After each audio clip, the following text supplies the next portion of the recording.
Salut Sentinelle! Ici, c'est le multivers interdit. Et aujourd'hui, la vérité éclate. Fini les comparaisons paresseuses. Messieurs Fantastic et Plastic Man ne jouent pas dans le même registre. L'un plie la physique avec méthode. L'autre ignore la physique par pure volonté. Et c'est précisément là que tout le monde se trompe. Laissez-moi vous expliquer le détail que personne ne relève. Avant de plonger, je veux vous demander une chose. Nous sommes sur le point d'atteindre un objectif important pour la chaîne. Et votre abonnement maintenant n'est pas qu'un chiffre. C'est un accès. Vous gagnez des analyses approfondies, des guides visuels qui déverrouillent des easter eggs que presque personne ne remarque, et une priorité sur les prochaines vidéos qui relient les points entre Marvel et DC. Si ce contenu vous connecte aux vérités du multivers, laissez déjà un like et rejoignez notre ligne secrète d'abonnés. Et dites-moi en commentaire, de quel pays et de quelle ville regardez-vous? Je lis tout. 2 maîtres de l'élasticité, mais issus de mondes opposés. D'un côté, Reed Richards, le cerveau qui transforme toute limite en équation. De l'autre, E.L. O'Brien, un désastre chimique devenu dessin animé vivant. La différence commence dans l'ontologie même du pouvoir. Reed manipule son propre corps, comme s'il pilotait une machine de très haute précision. Chaque cellule est un levier, chaque molécule a une fonction. Il étire, comprime, crée une masse d'impact, devient barrière, tunnel, filet. Le résultat est une force appliquée avec logique. Lorsqu'il augmente la surface de contact, il redistribue l'énergie. Lorsque son corps s'affine, il laisse passer le coup. Cela paraît simple, mais c'est de l'ingénierie en temps réel. Mais il y a un détail que presque personne n'évoque. Tout chez Reed obéit encore à la consistance du matériau élastique qu'il devient. Il y a un coût, un équilibre, un plafond opérationnel qu'il doit calculer. Maintenant, regardez Plastic Man. E.L. ne s'étire pas dans les termes classiques. Il réécrit sa propre forme à chaque seconde. C'est du chaos créatif. Voiture, deltaplane, coffre-fort, dragon. Tout ce que l'esprit imagine, il le réalise. Et ce n'est pas un assemblage de tours, c'est un état corporel.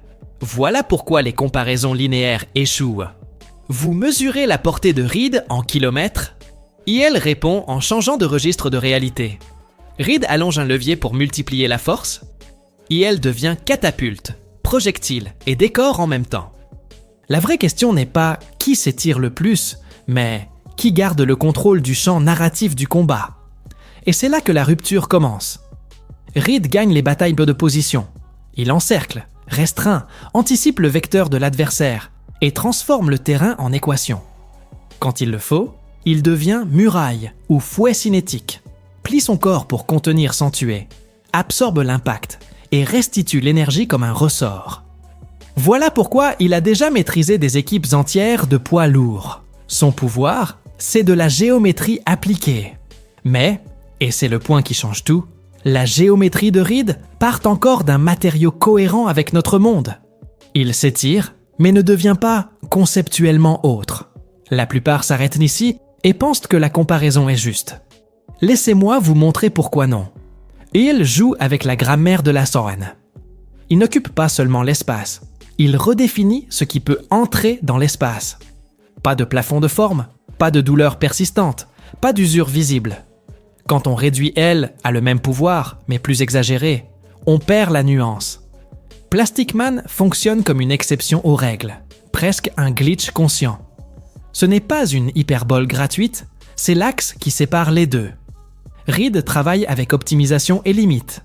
Elle travaille avec exception et liberté totale. Et quand l'exception rencontre l'optimisation a besoin d'une faille. Existe-t-elle? Oui, mais personne n'en parle parce qu'elle semble contre-intuitive. J'y arrive.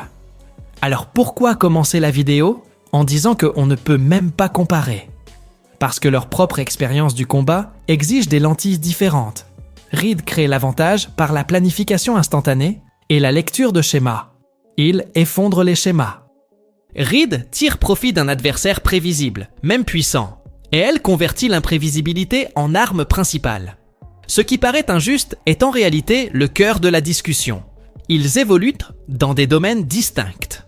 La plupart se trompent ici parce qu'ils transforment cela en concours de qui s'étire le plus loin.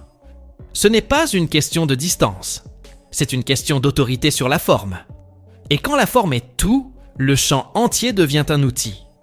Gardez cette clé car elle va déverrouiller la suite de la vidéo. Si l'un doit respecter la logique du matériau qu'il choisit d'être, et que l'autre peut être n'importe quel matériau sans coût apparent, qui impose le rythme? Cela semble évident. Mais il existe une exception historique liée au contrôle moléculaire de Reed, qui, poussé à l'extrême, équilibre la balance un instant. Je vais vous montrer cette fenêtre. Elle est courte, mais elle existe. Et pour comprendre pourquoi cette fenêtre est si rare, il faut revenir aux origines. La science froide qui a éduqué le corps de Reed, et l'accident chaotique qui a libéré elle de la physique. S'il existe un point qui sépare Reed Richards d'Hill O'Brien depuis la naissance de leur pouvoir, il se trouve dans leurs origines. Reed est le produit de l'obsession scientifique. Un homme qui croyait tellement au progrès technologique qu'il a risqué sa propre vie et celle de son équipe pour dépasser les limites de l'exploration spatiale. Le vol expérimental qui l'a exposé au rayonnement cosmique n'a pas été un accident aveugle, mais la conséquence directe de son ambition intellectuelle. La mutation qui l'a transformé en Mr. Fantastic est le résultat d'un calcul mal ajusté, mais demeure néanmoins issu de la science. Cela définit la philosophie de Reed. Chaque fois qu'il étire son corps, son esprit est en train de traiter des équations invisibles, transformant l'élasticité en stratégie militaire et en solution tactique.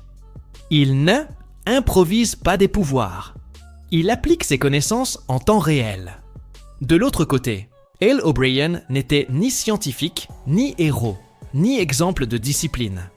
C'était un voleur. Un criminel malchanceux, qui s'est retrouvé au milieu d'une fusillade, blessé par des balles et recouvert d'un mélange de produits chimiques expérimentaux. Aucun projet, aucune intention d'explorer le cosmos ou de défier la physique. Ce fut une pure contingence, une mutation née du chaos. Et le résultat, c'est que ses pouvoirs en portent la marque. Plastic Man ne respecte ni proportion, ni logique, ni ce que nous comprenons comme limite matérielle. Si Reed pense comme un ingénieur, elle agit comme un dessin animé conscient. Cette différence philosophique décide déjà de tout, bien avant que le combat physique ne commence. Il y a un détail curieux dont on parle rarement. Reed reste humain dans son essence. Il porte une famille, des responsabilités, un héritage de leader. Ses choix découlent assez toujours d'un équilibre entre génie et éthique. Et elle, en revanche, est un personnage qui a rené de l'échec, un anti-héros qui a embrassé le ridicule et l'a transformé en force. Cela lui donne une liberté narrative que Reed n'aura jamais. Tandis que Richard recherche l'ordre, O'Brien se renforce dans le désordre. Ce qui semble n'être qu'un contraste de personnalité est, en pratique, la base même de la différence entre leurs deux pouvoirs. Mr. Fantastic crée sur la base de la précision, se limitant à ce qu'il peut contrôler. Plastic Man existe comme pure flexibilité, sans ancrage scientifique, sans frontières pour l'imagination. Et c'est précisément cette origine chaotique qui deviendra son arme principale, comme nous allons le voir dans la suite. Parce qu'avant de comprendre pourquoi Plastic Man défie même les dieux, nous devons examiner jusqu'où la science de Reed a pu mener son corps et son esprit. Beaucoup de gens réduisent encore Reed Richards au stéréotype du gars élastique, presque une caricature de pouvoir secondaire. Mais lorsqu'on examine ses plus grands exploits, il devient évident que cette lecture est bien trop superficielle. Reed peut modifier non seulement sa forme, mais aussi la densité et la force appliquées à chacun de ses mouvements.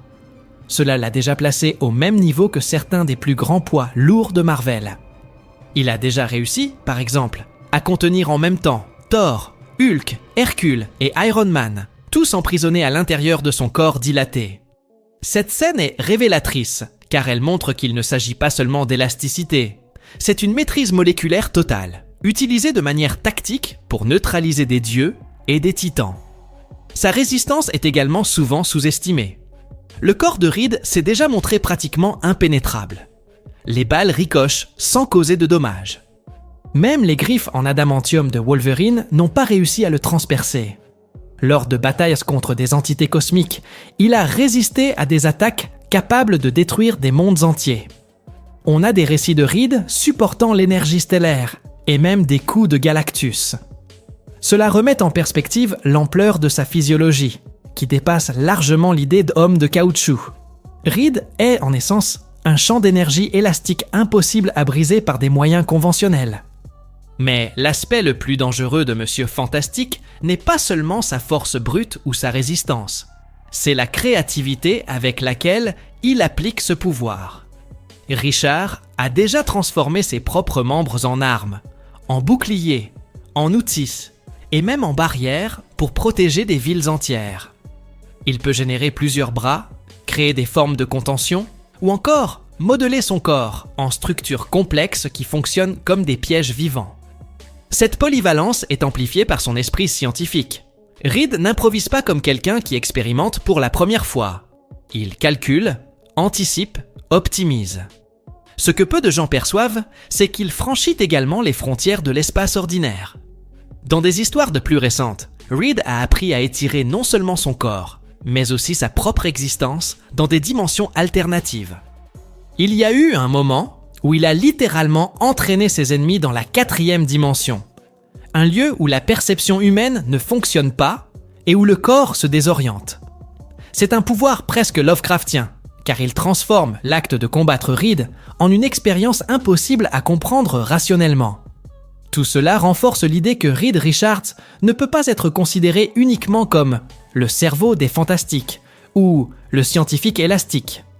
Il est une combinaison rare d'intelligence et de puissance physique, quelqu'un qui peut affronter des monstres comme Godzilla ou des êtres cosmiques et rester debout.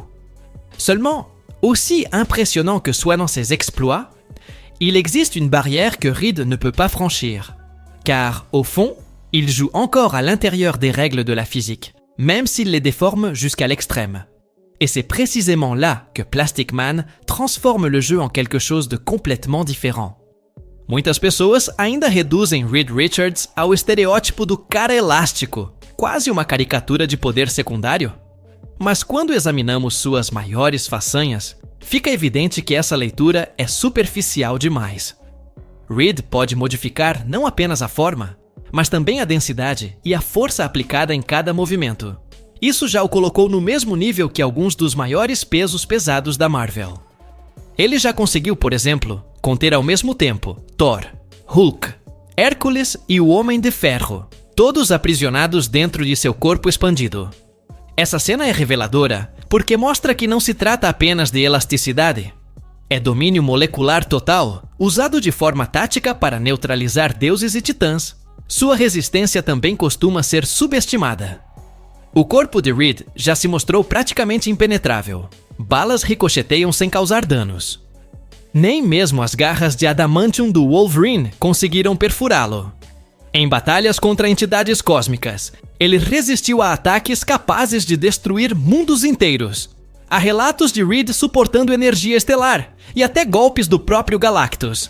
Isso coloca em perspectiva o quanto sua fisiologia vai muito além da ideia de homem de borracha. Reed é, em essência, um campo de energia elástica impossível de ser rompido por meios convencionais. Mas o aspecto mais perigoso do Senhor Fantástico não é apenas a força bruta ou a resistência. É a criatividade com que ele aplica esse poder. Richards já transformou seus próprios membros em armas, escudos, ferramentas e até em barreiras para proteger cidades inteiras. Ele pode gerar múltiplos braços, criar formas de contenção ou até moldar seu corpo em estruturas complexas que funcionam como armadilhas vivas. Essa versatilidade é amplificada por sua mente científica. Reed não improvisa como alguém que experimenta pela primeira vez. Ele calcula, antecipa, otimiza.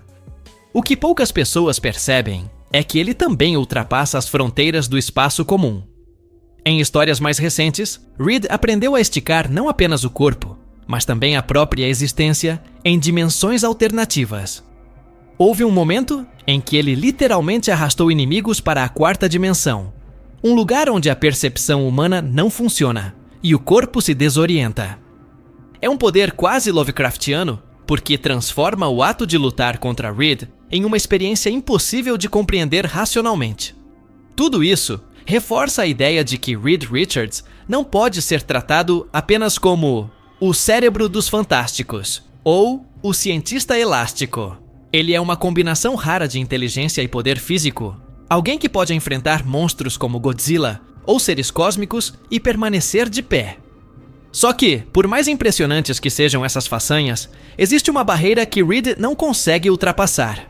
Porque, no fim, ele ainda joga dentro das regras da física, mesmo que as distorça até o limite. E é exatamente aí que o Homem Borracha transforma o jogo em algo completamente diferente. Si Reed Richards impressionne par sa capacité à plier les lois de la physique, Hale O'Brien effraie justement parce qu'il ne les respecte absolument pas. Plastic Man ne fonctionne pas avec une logique scientifique. Il existe dans un état fluide, presque cartoonesque, qui défie toute tentative d'explication. Tandis que Reed calcule chaque mouvement comme un ingénieur, il joue avec la réalité comme si elle était une pâte à modeler sans limite. C'est pourquoi son élasticité n'est pas simplement une version plus exagérée du pouvoir de Richard. C'est une autre catégorie. Plastic Man a déjà affronté le poids maximal du panthéon de DC. Il a réussi à croître jusqu'à des proportions équivalentes à des immeubles entiers, a résisté à des attaques de versions sombres de Darkseid et a même combattu Furnas, un Martian Manhunter enragé, capable de détruire à lui seul la Ligue de Justice. Plus que sa force, ce qui choque, c'est l'absence de fragilité. Il a déjà été congelé, brisé en 1000 fragments, abandonné au fond de l'océan pendant des siècles, et, malgré tout, il est revenu se recomposer comme si de rien n'était. Le mot « immortel » peut sembler hyperbolique, mais dans son cas, il décrit littéralement sa condition. Il se distingue aussi par l'absurdité créative de ses transformations. Il ne se contente pas de s'étirer ou de s'agrandir. Il est déjà devenu voiture, avion, animaux, héros, vilain et même plusieurs objets simultanément. Dans les bandes dessinées, l'homme plastique s'est déjà métamorphosé en missile, en dragon, et même en personnage emblématique de la culture pop, toujours avec un contrôle total. Cette malléabilité sans frontières produit un impact psychologique au combat. L'ennemi ne peut pas prévoir ce qu'il va affronter, parce que Plastic Man n'obéit pas à l'instinct logique du combat. Il peut transformer tout le champ de bataille en outil. Un autre facteur rarement mentionné est la manière dont même des personnages comme Batman reconnaissent la menace. Le Chevalier Noir, justement connu pour toujours avoir un plan, a déjà admis qu'il n'existe aucune stratégie fiable pour vaincre Plastic Man de façon définitive. Au mieux, il peut être contenu pour une courte période. Cet aveu est lourd de sens, car si même l'esprit le plus préparé de DC admet son impuissance, cela signifie que nous parlons d'un pouvoir qui dépasse toute limite de prévisibilité. C'est à ce point que la différence avec Reed Richards devient la plus évidente. Tandis que Monsieur Fantastique manipule chaque molécule avec une précision mathématique, Plastic Man joue avec sa propre matière comme un artiste du chaos. Reed peut contenir des Avengers entiers, mais elle peut distordre la réalité physique jusqu'à ce que l'ennemi perde complètement son sens du combat. C'est comme comparer une stratégie de guerre avec la logique d'un dessin animé. Les deux peuvent gagner des batailles, mais un seul continue à se battre quand toutes les règles cessent d'avoir un sens. Et c'est précisément cela qui rend la comparaison si déséquilibrée. Reed Richards a un plafond, même s'il est extrêmement élevé. Plastic Man, lui, n'en a pas. Et cette absence de limite devient déterminante dès que l'on imagine un affrontement direct. Mais, avant de conclure, il faut placer les deux côte à côte, sur le même terrain, pour comprendre comment cette différence se manifeste concrètement. Mettre Reed Richards et Hale O'Brien face à face, ce n'est pas seulement mesurer leur élasticité, c'est opposer une philosophie au chaos. Reed incarne le scientifique qui manipule chaque molécule avec précision, en utilisant la logique pour transformer son corps en arme ou en outil. Plastic Man, au contraire, c'est l'improvisation totale, un corps sans loi qui obéit uniquement à son imagination. Cette divergence change radicalement leur manière de combattre. Reed cherche à contenir et neutraliser, tandis qu'il déconstruit la notion même de limite et crée des situations imprévisibles. Une bonne analogie est la comparaison entre Flash et Mercure. Tous deux courent à une vitesse surhumaine, mais l'un franchit la barrière du temps, tandis que l'autre reste encore dans des paramètres mesurables. Il en va de même ici. Reed est puissant parce qu'il exploite au maximum les lois de la physique. Plastic Man est déstabilisant parce qu'il ne suit aucune règle. Cette asymétrie rend le duel injuste dès le départ. Même les plus grands stratèges de l'univers DC l'ont reconnu. Dans JLA vs 65, Batman affirme que Plastic Man pourrait être le seul capable de vaincre définitivement un être comme le Martian Manhunter. Ce genre de déclaration a un poids considérable, puisqu'elle vient de celui qui a toujours un plan. Reed Richards, quant à lui, même avec son génie, reste dépendant de limites matérielles pour que son pouvoir fonctionne. Il ne peut pas ignorer totalement la logique de la masse ou la conservation de l'énergie. Cela ne diminue en rien l'impact de Richard, qui a déjà vaincu des ennemis tels qu'Onslaught et résisté à des attaques qui auraient désintégré n'importe quel autre héros. Mais lorsque la question porte sur la portée ultime, Plastic Man aura toujours l'avantage. Et le détail le plus révélateur réside dans le style narratif propre à chacun. Reed triomphe en tant que leader, stratège et scientifique. Plastic Man l'emporte parce qu'il peut se transformer en tout ce que Reed ne peut anticiper. Voilà la comparaison qui met en évidence l'essence du duel. Il ne s'agit pas de savoir qui est le plus intelligent ou qui possède le plus d'expérience au combat. Il s'agit de savoir qui est limité par un plafond invisible et qui ne connaît aucune barrière. Et lorsqu'on parle de personnages capables d'affronter des dieux, cette différence minime est précisément ce qui décide de l'issue du combat. Mais il reste encore une dernière pièce au puzzle. Car il existe une provocation que le propre fandom n'abandonne jamais. Et si Reed disposait de temps de préparation ? Dans un affrontement direct, sans préparation, Plastic Man gagne. La différence n'est pas une question de millimètres de portée, mais de nature du pouvoir. Reed Richards manipule chaque molécule avec précision, parvient à contenir des alignements entiers de poids lourds, résiste à des énergies de niveau stellaire et a déjà poussé ses ruses au-delà de l'espace ordinaire, étendant son existence jusqu'à la 4e dimension pour désorienter l'adversaire. Pourtant, tout ce que fait Reed obéit à un coût, à un plafond, à une logique d'ingénierie. Plastic Man, en revanche, ne possède aucun plafond mesurable, une force suffisante pour affronter des entités de niveau Ligue de Justice, une malléabilité qui défie toute cohérence matérielle et une durabilité qui frôle l'immortalité. Il peut littéralement être réduit en fragments et revenir entier des siècles plus tard. Lorsque la règle du jeu est « qui dicte la forme du combat », c'est Hill O'Brien qui dicte, et il ne cède rien. Et c'est là que revient l'argument classique du fandom. Et si Reed avait du temps de préparation ? Il est juste de poser la question, car nous parlons du même homme qui a déjà conçu des armes, capables de blesser des entités de l'envergure des Célestes, et qui passe sa vie à imaginer des solutions impossibles. Il existe bien une fenêtre théorique, celle de transformer le combat en casse-tête dimensionnel, exploitant le contrôle moléculaire de Reed pour amener son adversaire dans un contexte où même Plastic Man perdrait ses repères. Mais cette fenêtre est étroite et dépend de variables qu'elle a l'habitude de démanteler par son imprévisibilité.